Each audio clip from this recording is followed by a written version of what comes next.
Olá, gente.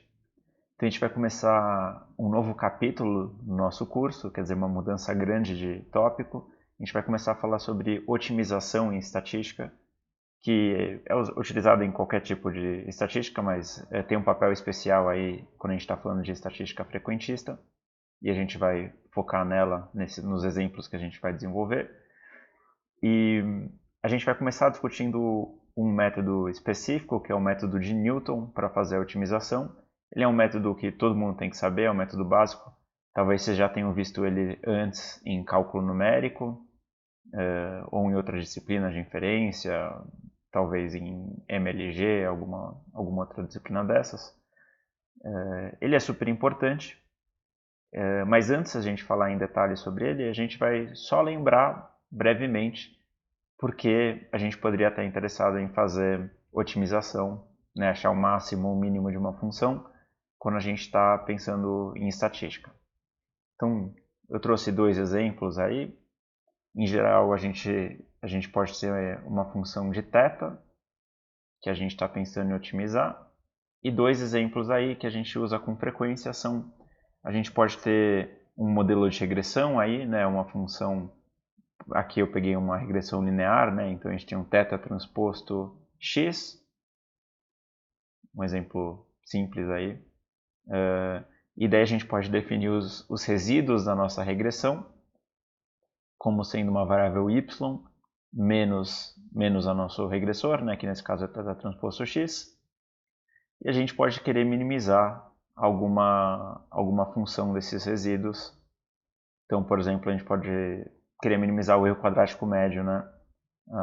A soma dos resíduos ao quadrado, que é o que eu coloquei aqui, a norma 2 dos resíduos, e isso é uma função de θ, né? Porque o y e o x já são dados, né? São números que são dados pelo problema, e a gente quer achar o θ, qual é a reta que vai minimizar o nosso erro quadrático médio.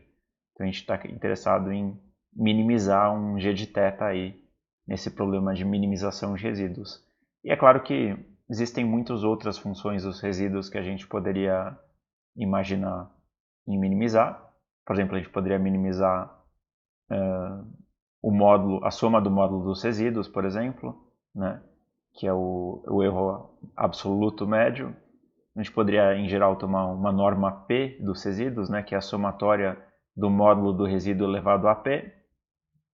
E muitas outras métricas aí que a gente poderia pegar e a gente gostaria de achar um mínimo ou máximo dessa função de θ.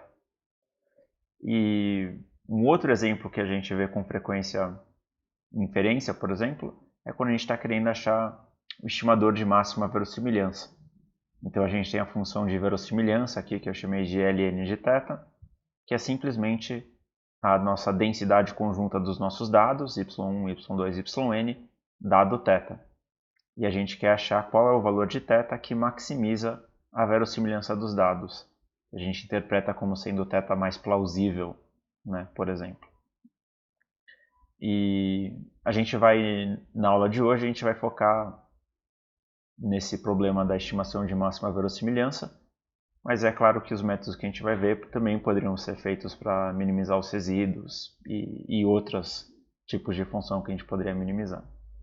Então, com isso a gente vê que, pelo menos em estimação, a gente tem um papel muito importante aí para otimização de funções, e tem outros exemplos que vocês poderiam pensar em outros contextos, né, em estatística. Mas uma vez que a gente tem essa motivação, a gente pode agora estudar o primeiro método aí que a gente vai ver, o método de Newton, que é bem geral, e como a gente pode usar ele para achar o mínimo dessas funções.